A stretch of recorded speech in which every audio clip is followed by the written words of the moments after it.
scared I was going to die. Really? It was very real that I was going to die. So you were fainting, and what other body sort of, because we know that anorexia causes often a lot of complications. Yeah, so my period stopped, my feet and my ankles are really swollen. So they say that what happens in Africa when kids are malnourished. Had hair all over my body. I don't know if you want me to edit this out, I was extremely constipated.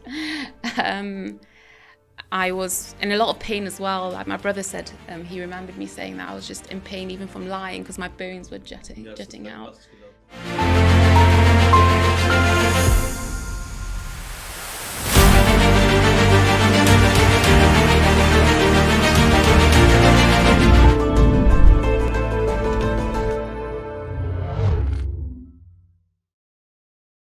Welcome to Between the Lines, powered by JTeen.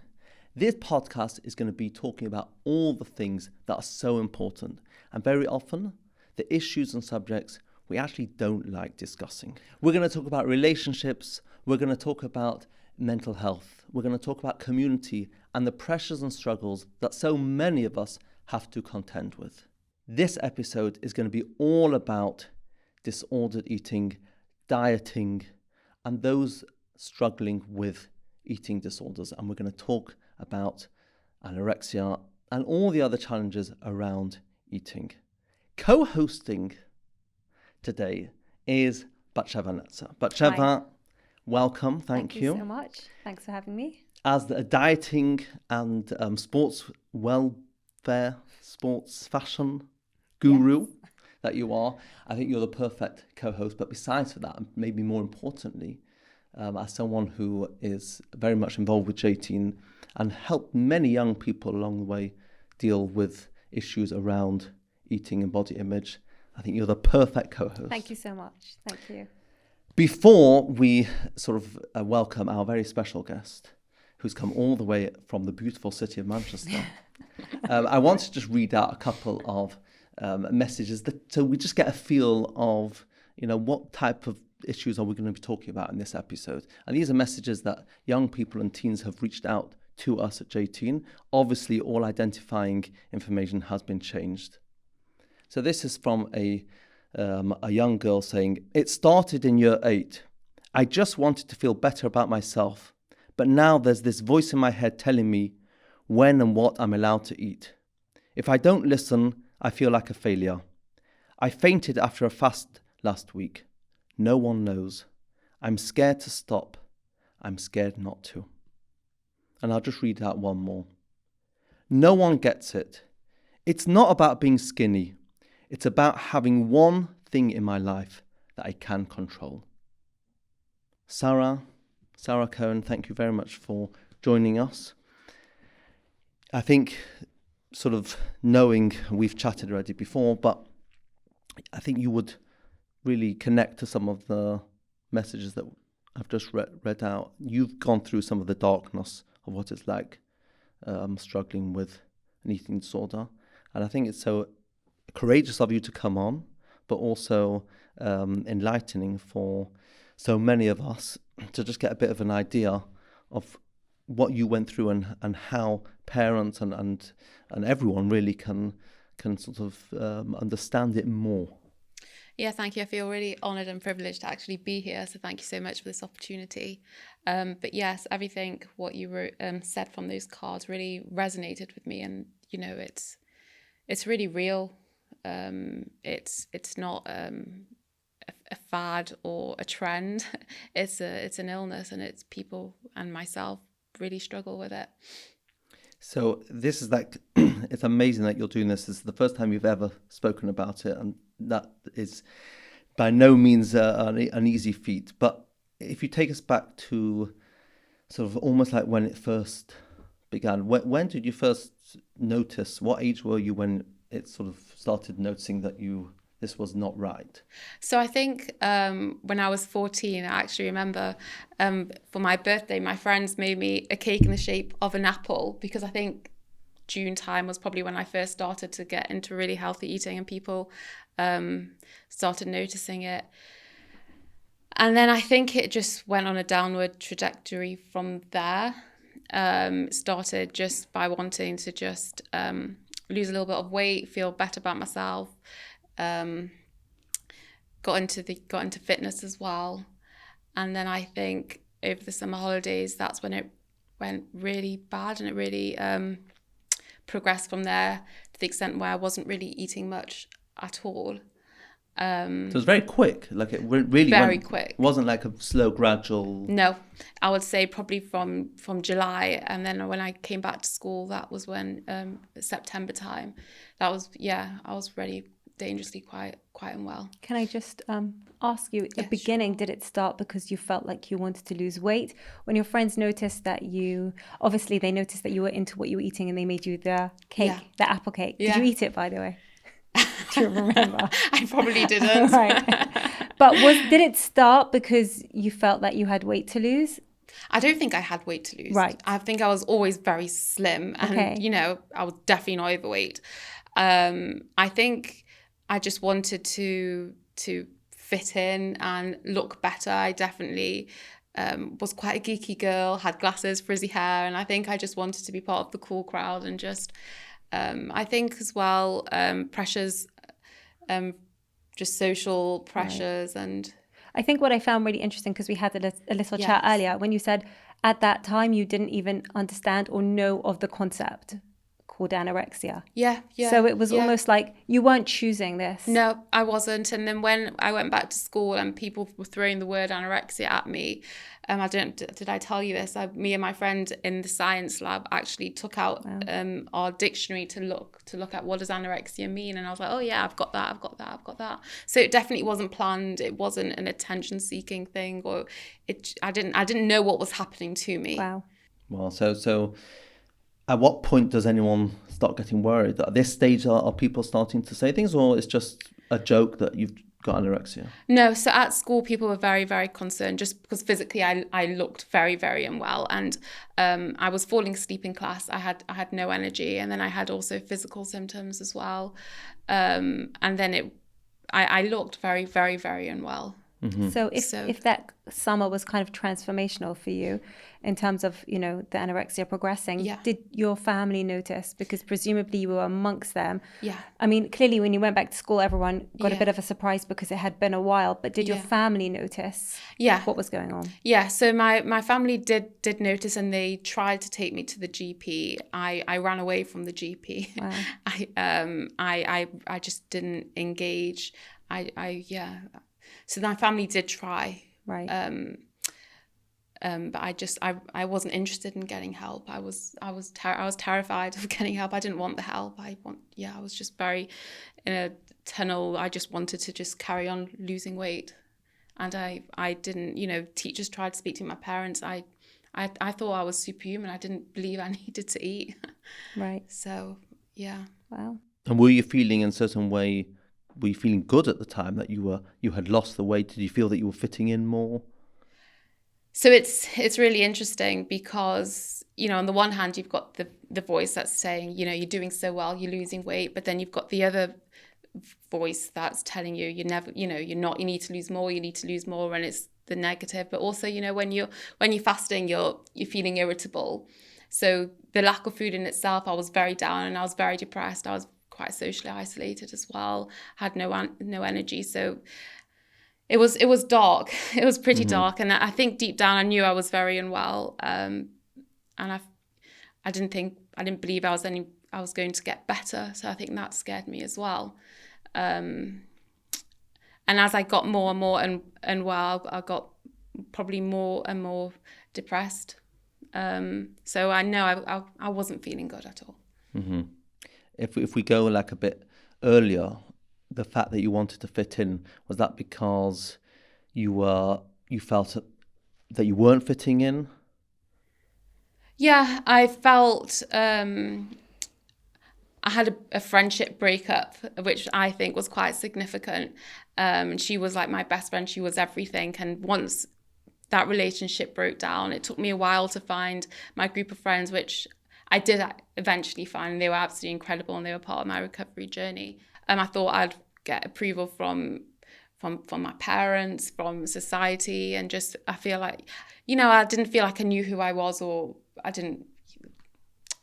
wanted that kind of acceptance, I think. Can I just cut in and ask, you said at the time this wasn't an attention-seeking thing. You didn't want attention from it. No. This wasn't the reason why you were doing it. But as you went back to school and you were getting all this attention, did people think that you were an attention seeker? Did they act differently towards you? Did they, No. accuse you of attention seeking, or was everybody very kind and caring?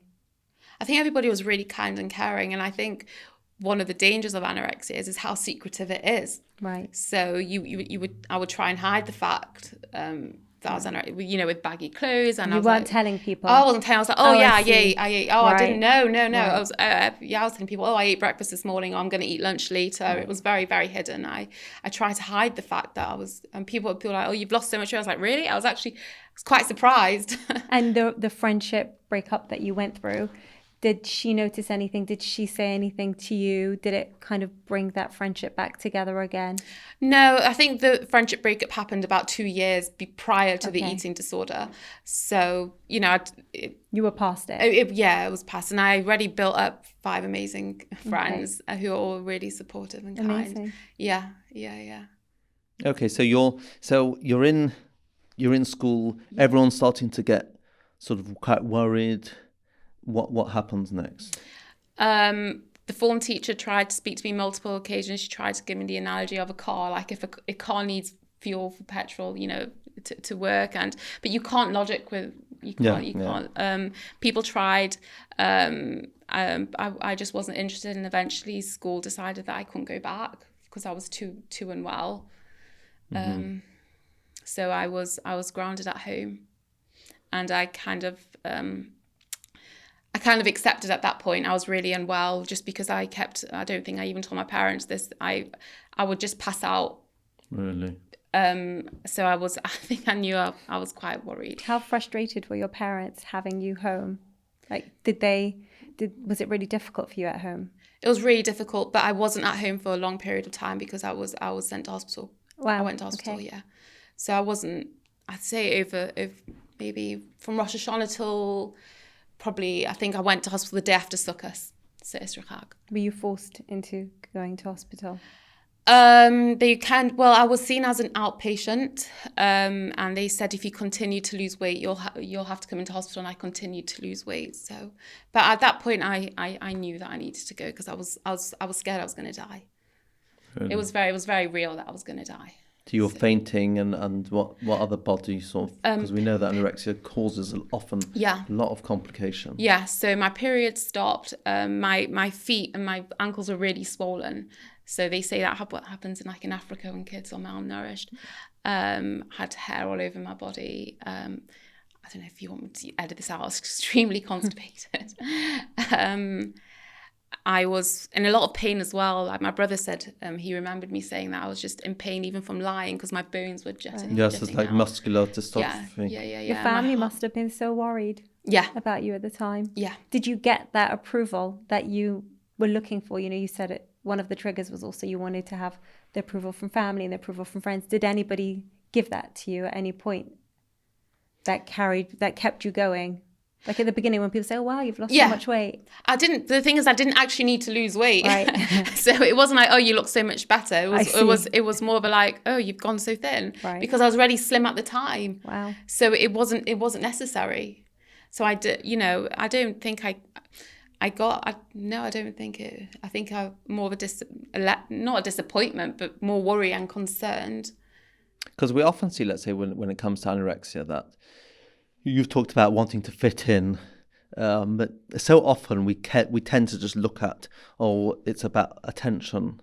It's one of the myths. I think one of the important things that we want to bring out is that is really it's not about the attention, but so often it's about the pain that a person's going through that happens to come out in a sense of trying to restrict food. Yeah. And would you say, about the friendships at home, would you say that there was a lot of pain going on within you? Were you feeling that you were struggling in any way? Yeah, absolutely. I think home life was definitely not easy.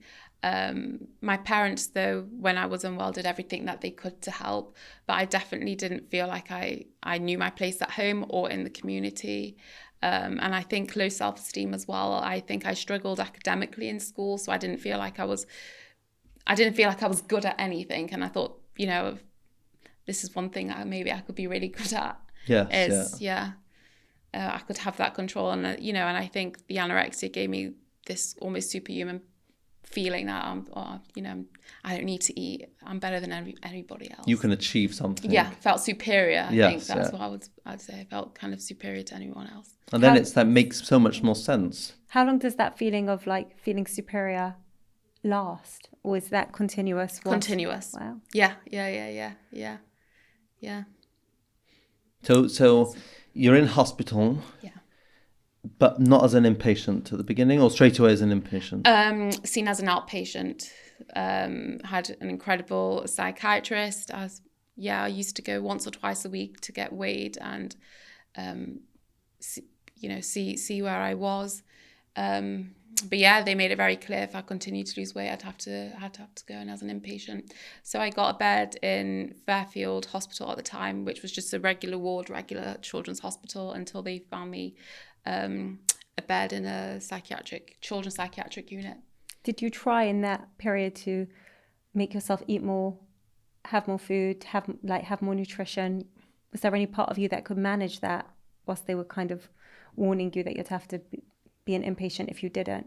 So I really tried, but at that point, when you've not eaten for so long, it's physically quite painful.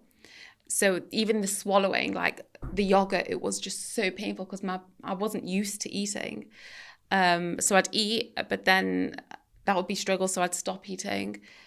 But even in hospital, like I remember when I was in Fairfield, which was just a normal ward, and they didn't really know what they were doing. I would actually hide foods like, under the quilt. I saw a girl doing that. I was once in hospital with one of my kids, and there was obviously an anorexic girl in the bed next to me, and they kept giving her food, and she kept hiding it in the cupboard, in tissues, under her bed, everywhere. And I just saw her doing that. And it just like, obviously, it's so hard to understand if that's not something that you've suffered with. Yeah.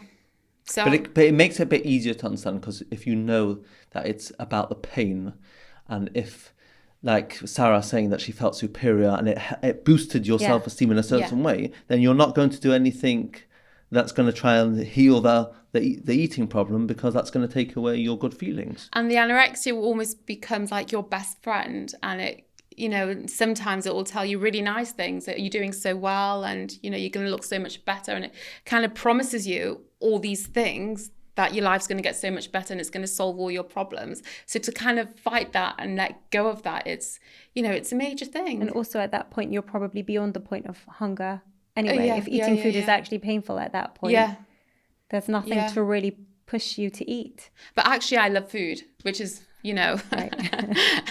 It's not something that I.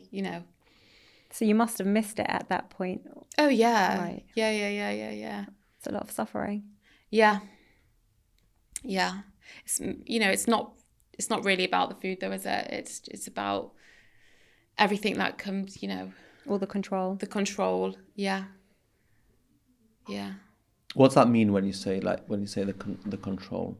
The feeling of power when, let's say, if there was a plate of biscuits here and you two were having it and I didn't have it, I'd feel like, first of all, I'm in control of myself. I can control myself. I'm better than you two.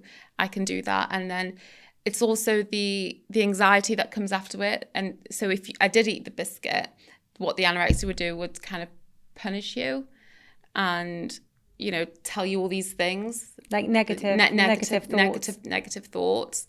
And if your life's feeling out of control, you kind of feel like, okay, I'm in control of my eating and I can control my life. And it's a false sense of control. Yes. But I remember once a teen messaging and saying, like, my whole life is in chaos. The only thing I can control is what goes into my mouth. But it's subconscious. For me, it wasn't a conscious thing. Now, looking back and reflecting, I can see that. But at the time, if you would have told me it's a control thing, I wouldn't have recognised it. Mm-hmm. At what point did they keep you in as an inpatient in the hospital? Just to go back to that. Well, when they saw that I was continually losing weight, They never let you home. No, it was an arranged admission. Wow. Yeah. So because I think my parents wanted to keep me home over Yom Tov. But yeah. Were you sad to be living in hospital? At what age was this? 15. Okay. 15, So yeah. missing out on a lot. Friends, school, 15 is like your teen years, your fun years. And there you are in hospital, like basically living in hospital. Were you not desperate to get out? No, I loved it there. I absolutely loved it. So it wasn't Did not like a expect hospital. you to say that. No, it wasn't like a real hospital. It was a very therapeutic environment. So there was a school there. There was like a playroom, and there was about 3 or 4 other girls there my age with other illnesses, other things. And I had a really good time. I felt really safe. I still sometimes speak to the people that I was in hospital with, and it was a very therapeutic environment, and I probably didn't want to leave. It was actually scarier for me to leave hospital and come back into the real world. I didn't want to leave. Like, I had no problems. Were any of them Jewish? No. Right. No. But I had kosher food, and, so. And how long did it take till you started making progress and off the sort of danger? I would say 3 months to get out of physical danger. And I'd say probably about 6 months to mentally feel stronger and ready. Yeah. Oh, So it was 9 months in total I was in hospital for. It's a long time. Yeah. But I was very, very, very unwell. Yeah. Did you have visitors? Were friends and family allowed to come? At the beginning, no. At the beginning, they made it very clear that they took away all sorts of family visitation. They wanted it like a reward system. So if I gained weight, then I'd be allowed 1 visitor, or I'd be allowed 1 phone call. Did that work? It was an incentive. Right. Yeah. And slowly and surely I'd be allowed to. I was on complete and utter bed rest. I wasn't allowed to do anything except read, listen to music and watch. Is it boring, or you just didn't have the energy? Boring. Right, it was boring. They wanted to punish me, in inverted commas. Right. Yeah. And it worked. It worked. Yeah. What and look, bit by bit, you started eating more. Yeah. From a tube, or you were eating properly? No, thankfully, they offered me tube, but no, I wanted to eat properly, so they built it up very slowly. They couldn't just feed me loads. It had to be very controlled because I was so malnourished. I think it's overloading your body, or I don't know, there's a condition that you can get. Right. So very, very calorie controlled. So you say that you loved it there and you were happy and you felt like you were in a safe environment. The fact is that at the beginning you said you were in bed and you were very bored. At no point you wanted to be like, get me out of here. Oh, at that point, yes. Right. But quickly I was able to get visitors. So at the beginning it was definitely hard. Right. It was definitely tough. But as time went on, then but at the beginning it was awful. But you realised you needed it as well. Yeah, I had tantrums. Like apparently, I remember now. I was throwing things. Yeah, that's what I was wondering, because you were almost like, no, it was fine. I had a great time, but at the beginning, I apologise. I had to apologise to the nurses.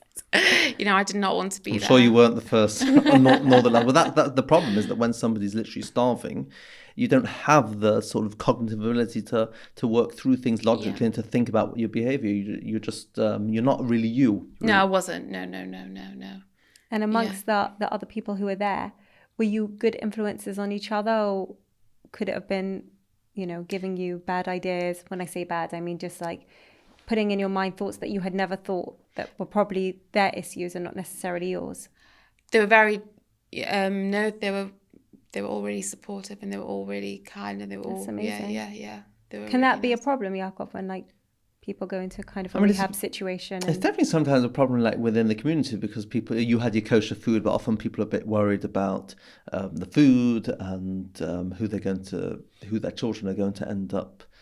As you said, you built up quite a strong connection, so it's quite interesting that people are worried about it. But I think at that point, it's almost like it's Sarah's life. So her life needed saving, and it sounds like, well, you're here, so and you got the help. Yeah. And then were you getting therapy in the hospitals? Yeah, intensive therapy. Yeah, all different types of family therapy, lots of different types of therapy to go. Yeah. Were your family supportive? Yeah, very, very supportive. Yeah. They got you all the help that you needed. They came for the therapy sessions. Yeah. Couldn't have been easy. I think my mother was pregnant with my youngest brother at the time. Must have been really hard. So yeah. But they were incredible. So, I've got a lot to be thankful for, because I know not all parents, understand and would do that. So. And then, so you were there for about 9 months altogether? 9 months, yeah. And then what? And then they felt that you were now ready to. It was very slow. So I think it started going home for 1 hour at a time, building that up slowly, and then to a whole day at home, and then it would be weekends, going home for one night, weekends, and then it was slow reintegration, and then and then being allowed back to school to visit, and then attending a class, and then it wasn't just right. Bye. So by the time you got back home, went back to school, you didn't feel like you were jumping into the deep end? Yeah, correct. And then were you carrying on having therapy then as well? Yeah, definitely once a week. But then quite quickly I didn't feel like I needed it anymore. I came back to school and I felt really confident. I had a good group of friends and I was discharged. And Is that usually, Yaakov, in your experience when you work with people who have anorexia, it almost sounds like you got very intensive, amazing therapy and then managed to reintegrate, and as you said, you felt like you didn't even need the therapy anymore. Obviously it was almost a year, but in the timescale of things that you see, is that kind of within the norms? Well, we have to say that Sarah is very lucky and definitely not the exception more than rule. We know that eating disorders are one of, when it comes to sort of the world of mental health and a lot of the conditions, eating disorders are the most difficult to deal with, because he's talking about someone who is, doesn't have the ability to think through things. We've seen on JTeen so many young people that are not getting just the other night I had somebody who said she's not eating anymore, she doesn't want to eat anymore, but no one knows, not her friends, not her family. And it obviously made me think of you, and everything that she was saying just like reminded me of that chat that I had with you. It's given me so much more understanding. I know, Yaakov, you understand it a lot more, but for me, there's a lot of misconceptions out there about anorexia. As you said, a lot of people think it's attention seeking, glamorous, want to get skinny. And for you, it was none of those things. No. And I definitely think one of the reasons why I was so lucky to recover was because I got the help that I needed. And, it's a shame that people don't. I think, the earlier you get the help, the better, because otherwise it's so much harder to get it, because it's come so intertwined with you. It's hard to separate it and hard to break those habits and routines, and it becomes more entrenched in you. For sure. It's almost like you do see a lot when it comes to mental health. It's almost better if it's very severe, because then everyone takes note. But BatSheva, you've probably seen people who have come to you who want to diet and they're not at Sarah's stage. No, you're 100% right. Actually, back in the day when I used to see clients one-to-one, and I didn't know what they were like beforehand, so I would turn up at their house and they would open their front door and I'd be like, that's obvious they don't need to lose weight, but I'm already there. So what do I say? I would say to them, I'm not here to help you lose weight, but I will try and help you eat healthily. But they were not as extreme as you.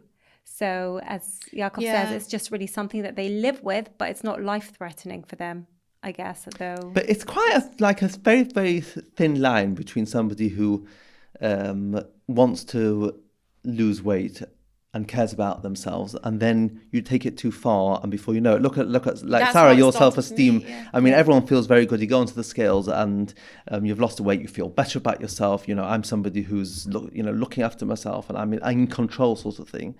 Very quickly spirals. What does one do then when you see someone just taking it too far? Is that a case of when they're a child, it can spiral very quickly, but as an adult, they've lived with it for so long?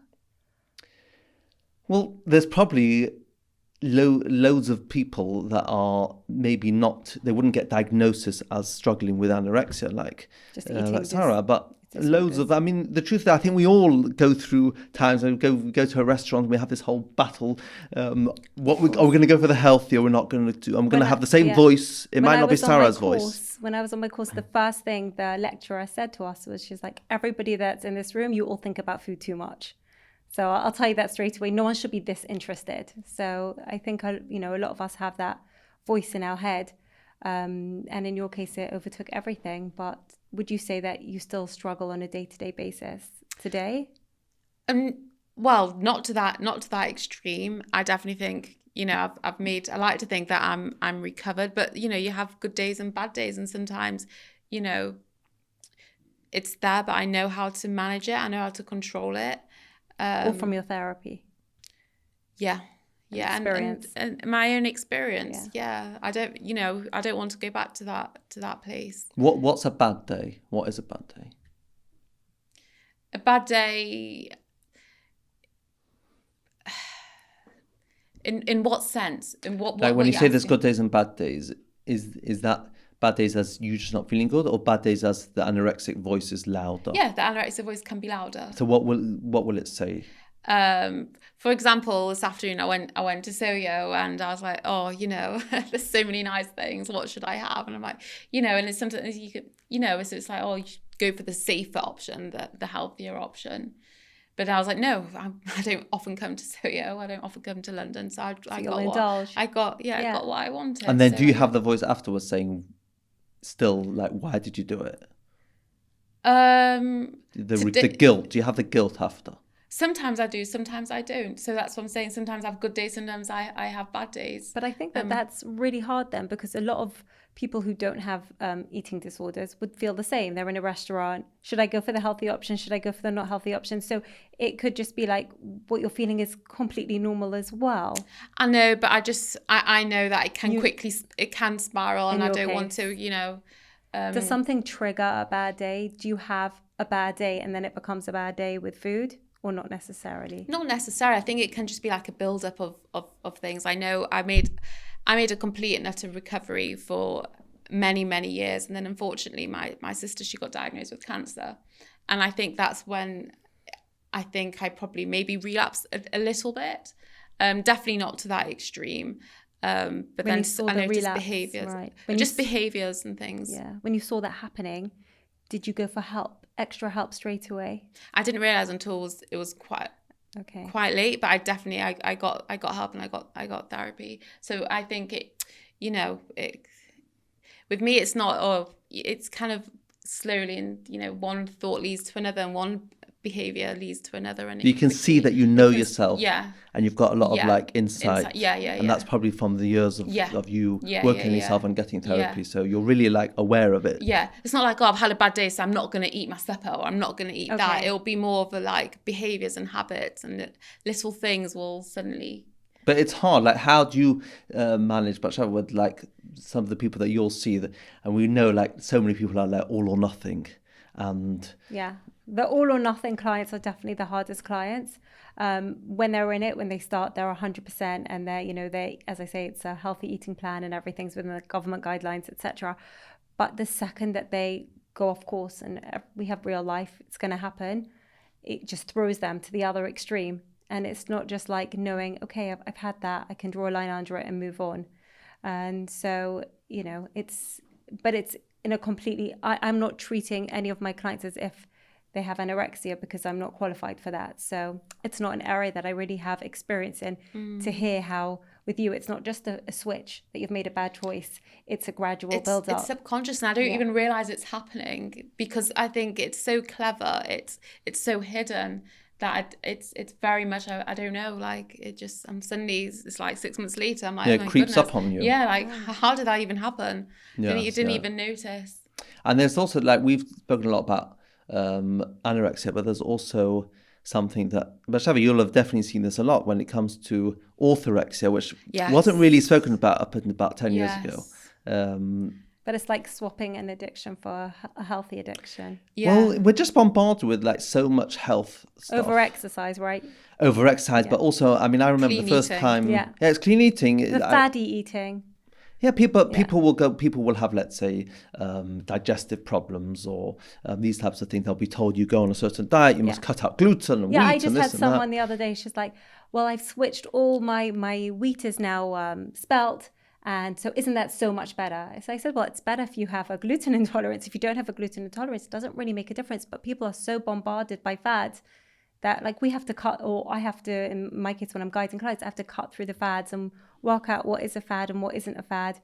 And yeah, you're bombarded all the time. And even more so now, when you were a teen, there was less of it out there. But you didn't have the social media to contend with. So you weren't comparing yourself to airbrush filtered pictures. Yeah. I mean, you're probably grateful for that. Yeah. Has the social media made it much worse because of the need to look attractive? And of course, everybody's comparing themselves to things that are not, really real anymore nowadays. And you don't know what is, you don't know what isn't. Everyone's projecting the perfect lifestyle. And of course it doesn't exist. So, yeah. Yeah, thank God. I didn't have that back in my day. I think Facebook just came out. But what we did have, and I think it's such an important area to discuss, is that ultimately, as much as we say that eating and we have to be balanced and it's not about weight, but we're living in a world and we're living in a community, in a Jewish community where shidduchim, and there's no doubt about it, there's a big value on appearance and externals.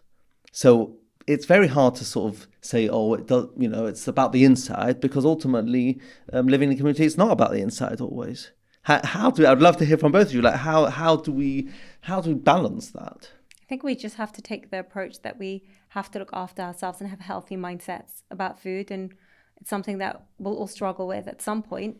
But if I preach it all the time, so I try to live the healthy lifestyle. But obviously, there'll be days, weeks that aren't great, but it doesn't have to throw you completely. And I just think if you keep in your head that it's all about being healthy and looking after yourself and not doing anything to the extreme, so not extreme dieting, not extreme exercising, but just finding that balance. And I'm really scared of anything being extreme. So when I joined the gym, I was like, I've got to be really careful that I don't go too often or spend hours there. I remember someone in the gym came up to me and they said, oh, how often are you in the gym? So I said, oh, about 4 hours. And I meant a week. And she said to me, oh, wow, that's so much. I'm only doing 3 hours a day. So, Oh my gosh. Yeah. Who has the time? So it's. Yeah. But that's just human nature is like that. Human nature tends to be very extreme. Look at, we see the obesity crisis on the one side where people are just saying, oh, forget it. And then on the other side... and I think that's just as dangerous as well, by the way. Exactly. Like, it's okay, we can be obese, we can embrace our bodies. I think, no, you have to look after yourself. Is there ever a point with you when you feel like, you've indulged too much, but on the other hand, you're too at risk to cut back? How do you manage balanced and healthy eating with your history? It's a good question. I think I know how to challenge my thoughts. I think especially Yom Tov times, when you're having loads of meals, I find that quite challenging. I don't really like massive meals during the day. But I think you just have to kind of rationalize it with yourself and not get too caught up in it and say, it's a one-off. So not to overthink it. Yeah, don't overthink it. And life's for living, and it's, but I guess, it's too short, just enjoy it. But I know some people do struggle with overeating, so for them it's a risk. But for me, it's not something that I find risky. I just learned to manage it. Right. And if you ever did gain weight to a number or a body size that you were not comfortable with, what would you do at that point? Would you be able to diet in a healthy way? I don't know if I can trust myself. I know I struggle with over exercising as it is. Right. I try not to. I don't really weigh myself. Right. I just go by how I feel. But I don't know if I. It sounds like Yaakov that Sarah has a really healthy mindset, much more healthy than the average person that I speak to, and I'm guessing that's from a lot of the therapy and experience that you've had. It's quite amazing. Yeah. I don't know. I just Well, it's the years of struggle have, as we see with so often with struggles, have brought out a strength. A resilience. But also, like, so you lose weight. Are you actually happier in yourself? Has life changed? Majority of the time for me, it's no, I'm not happier because I'm thinner. It's not added quality to my life. My friends, are still the same. People still treat me the same. Life is for me is so much more important than the number on the scale. It doesn't actually provide you that happiness. Right. And I think that's what I've realized, that what the anorexia just lied to me is, like, it didn't actually make me happier. It didn't bring me anything meaningful, really. Yeah. I It think took things away. It's a very powerful thing that we tend to think about. We're so busy often thinking about what everyone else is thinking and doing things for everyone else and our appearances, and actually, it's not.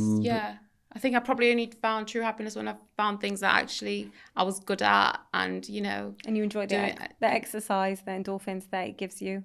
Yeah, it gives you a boost. Yeah. But I don't think people should really concentrate too much on the numbers of the scale or what they weigh, because it's not actually going to make you happier. Right. So for parents, let's say, that really are listening to this and they want to make sure that they're bringing up children in a healthy way, that are going to, have balance around food, what would you say to them?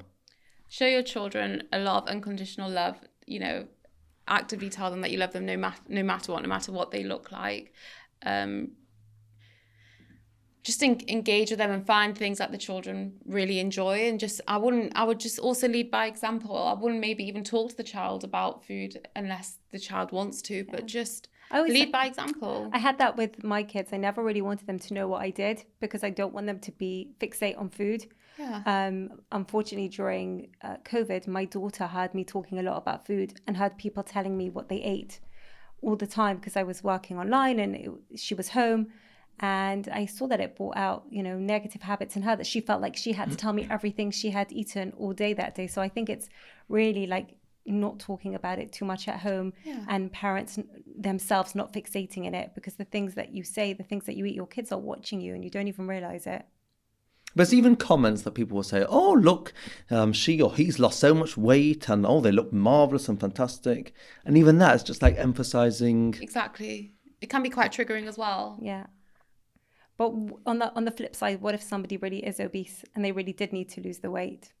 Then someone giving them that encouragement could perhaps be the encouragement that they need to keep going. So it's just a hard one. Maybe it's not, then you don't say you look well. I don't know, maybe just... Yeah. Well, I think we see from Sarah, and one of the things that we're talking about is the myth of, we're not just looking at the weight and we're not just looking at the scales, we're looking at beneath it and the pain. And if a person is overweight, then is it just the fact they're just eating much more? Is it because this is the escape from life? And so it's really getting to the root of what's going to make them happy, and you found real happiness as opposed to this anorexic fake happiness. Yeah, definitely. And maybe that's what parents have to really focus on. Is my child happy? Yeah, I like that. Focus what does the child actually enjoy? What brings them confidence? Have they got a good group of friends? Are they doing well academically in school and extracurricular activities? Help the child feel safe, I think, and secure. And if you would see, BatSheva, let you see people that just showing signs of, maybe younger people where you see things are not so healthy. Very rarely I have, and it's been like, I can tell something's wrong. I can tell something's wrong with the way they're eating, with the way they're losing weight, and I can see, and it's a very hard subject for me to sort of broach with them, because it's a very sensitive topic as well. I'm sure you had the same thing. And there's not really much that I can do, to be honest with you, because, I can say, well, you're at your goal weight and I can't actually help you anymore at this point.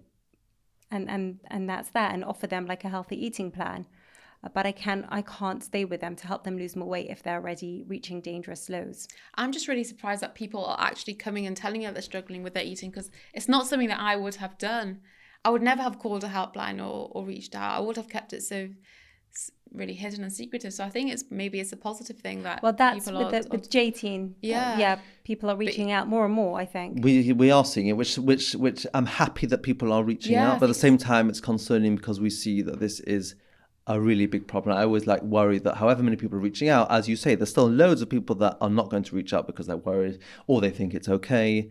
There's no doubt about it. And also I think it must be said that this is not just around girls and women, but we're seeing this also, boys and males, and it's anorexia and it's bulimia as well. So the whole topic of eating is something that really needs to be discussed. If we're talking about signs, what to look out for, what parents should, what do you wish your parents would have seen earlier, perhaps?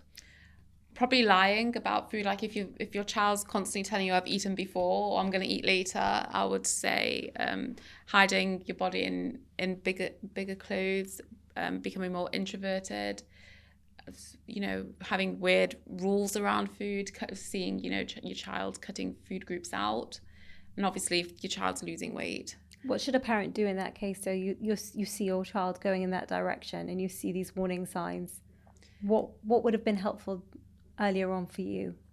It's very hard because I think for me it was already too late. Yeah, you said you refused to go to the doctor. You ran away from the doctor. Yeah, it's really hard. I think parents aren't in an easy position. Okay. I think don't confront it angrily. Speak to your child and offer the child help. And the unconditional love. Yeah, but don't brush it under the carpet. Don't brush it under the carpet. Because I think that is just, the amount of times that I've seen that a child really needs intervention, whether it's at Sarah's stage where I remember once seeing a mum brought her daughter in. You could see the minute they came into the room, this poor girl, she needed to go straight to the hospital. She was literally walking in almost like a living skeleton. And the mother was too worried because they were just in the middle of a shidduch for one of the other siblings, and then people would find out. And I literally ended up saying, well, I think people are going to find out that your daughter's life is at risk a lot more than if you would just take her to hospital now. But too often, things are just brushed under the carpet and left. Because of the community that we live in and because people of the worrying worry. about the worry. And that's when, with eating disorders more than probably most things, that when they are left, then they become harder and harder to deal with. And then you don't always get good stories like Sarah, but she can say that she's overcome it. You're amazing. She's That dealing with it. you work on it, you permanently you. work on it, and you have, I think, a very, very healthy mindset around food. And as I said, I don't see that with most regular people, never mind people who are recovering from anorexia. So thank you. Yeah. Thanks so much. What therapy did you actually go for? Was it any specific kind of therapy when you were an inpatient? So I got offered lots, but I think for me the main one was cognitive behavior therapy. I think that really worked with me. That's talking therapy, but there was also play therapy, there was group therapy, but cognitive was the main one. Learning to understand your thoughts and the thinking patterns and the behaviours. One thing leads to another. Yeah, there are therapies out there. We're much better at being able to treat and deal with people struggling with anorexia and the other eating disorders. But again, sometimes if it's gone already to such a level, then therapy is not going to work because the person hasn't got the ability to deal with it. But they had to get my weight up for my brain to actually work, because I think when I was very acutely unwell, therapy wouldn't have worked for me because my brain wasn't working. So were you force fed at that point, or more a case of you can only have, as you said, the incentives? When you say force fed, what do you mean by a tube? I'm guessing you have to eat this now. Yeah, it was very much yeah. And I had set times as well. I had to eat it within a certain amount of time, because I don't know if you know, but anorexia sometimes take a long time to eat. It take me sometimes an hour to eat a little thing. So their timing, how? So I think it was 15 minutes for a starter and half an hour for a main course, which I struggled with. And they're sitting there watching you. Yeah. Sarah, it's amazing hearing your story and the pain and the struggle that you've gone through, but the fact that you've, as BatSheva said, that you're now sitting here and really, really and truly could probably teach us all a thing or two about how to eat healthily. And I think really, if we're thinking about so many people, not just necessarily young people, but other people who are every day worried about have they eaten the wrong thing and beating themselves up, a lot of self-loathing. What to people who might be watching or listening to this, what advice could you give to them? You're so much more than that. You know, I wouldn't waste time worrying about what you've eaten or what you've looked like, because when you look back on your life, you're going to think, oh, I wasted so much time worrying about something that wasn't really worth it, and try and find things that you are good at and that bring you joy, and surround yourself also by people that uplift you and make you feel good about yourself and bring you joy, and look for positive things outside of food. And just something that really helps me, I don't know, it sounds a bit silly, is like positive affirmations and looking in the mirror. It sounds silly, but it works. It's changed. It works for me, and just Is that something you do every day? Yes. Listen to it, every morning, BatSheva, what would you say to a lot of the people? I've really actually found this really uplifting, and I think what I would say is that if you catch it early enough, and if you see your child struggling and you get them the right help, then you can end up with a healthier mindset about food than we have. I mean, I think you have a really healthy mindset around food, and you know what triggers you, you know what to avoid, you can see yourself slipping. There's so many things that you have so much more resilience with because of everything you went through and the help that you got. So basically, if your child needs help, get the help, because there's so much hope. Did you feel, Sarah, that people understood anorexia enough to be able to help you in your time of need? I think people tried, and I think, you know, when my parents initially rang the doctor called me because I refused to go in, and he said I was never going to get married, I was never going to have a future, I would never have a child, and I think he tried to kind of maybe that was bully his way you out of it, almost. scare me, but it didn't, because it made me even more depressed and think I had no future. You just felt hopeless. Felt really, really hopeless, and life was just a big black tunnel. When I think I probably needed more positive encouragement, and, you know, trying to give me reasons to fight rather than I wasn't, because otherwise, well, why would I fight if I was never going to get married anyway? So, yeah. Well, I think that's like one of my takeaway ideas from this episode, is that anorexia and all the other people who are struggling with food, it's not about the food. It's so often about the struggles, that what they're going through. And it's not, you don't fix it by saying go and eat. You fix it by helping that person feel better about themselves and understanding why they got into this difficulty and challenge in the first place. Yeah. One of my parents' really good friends, she was an incredible mentor for me, and I think she kind of gave me that maternal love and affection that, you know, she was really key. So, do you still speak? Do you still have? Yeah. She's great. Wow. She's great. Yeah. She was amazing. So just having people around you who boost you, yeah, who are good for you, avoiding the toxic people, keeping positive. Yeah. I think especially for teenagers as well, having that safe, healthy outlet. Yeah. Amazing. Yeah. Sarah, thank you so much for braving the train and coming all the way down or up from Manchester. I don't know what we're going to say. And so brave for speaking, for telling us your story. Thank you so much. No, I feel really, really honoured and privileged, and you've both been great. I've really enjoyed it. You're amazing. Thank you. And you should carry on as much as you've inspired us, actually, but to inspire, and I have no doubt you will inspire many people just by being so open about your journey. Thank you, BatSheva. Thanks for being a fabulous co-host. It's like been having a nice chat in the afternoon. Thank you for the great production team. I think it's really important to mention that there may be some of you that will feel quite triggered from some of the topics that we might have discussed today. And if you do, then if you're a young person, then reach out to JTeen by phone, by text. The phone number is 0800 915 4646, and the text and WhatsApp number is 07860 058 823. And of course, the reason why, as you said, Sarah, that so many people do reach out now is because Everything is anonymous. We can't see anyone's name and a number. And so please do reach out. Don't let your struggle continue. The helpline's number for adults is 0330 127 3333. We've also created a pack, so if parents or anybody wants to know more information about understanding eating disorders, but also recognizing the signs, the early onset signs, which are so important, then go to the website www.jteen.co.uk and you can download a really good pack with some resources and some ideas to help your child if you are worried about them. What an inspiring story that Sarah shared with us.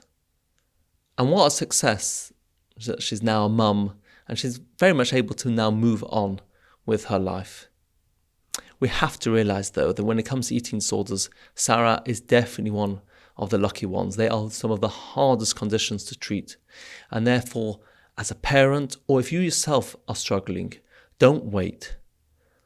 Because eating disorders are the types of things that the longer they exist, the harder they are to deal with. It's also really important to realise that Sarah was lucky also because it was so obvious that she was struggling and she got the help that she needed. But with some other eating disorders, they're not always going to be quite so evident. For example, bulimia. Bulimia is an eating disorder where people overeat, they binge, and then they purge, they vomit, they'll do excessive exercise or take laxatives. And many people who struggle with this can look the same and have the same body weight as a regular person. And so therefore it's really important to look out for the signs.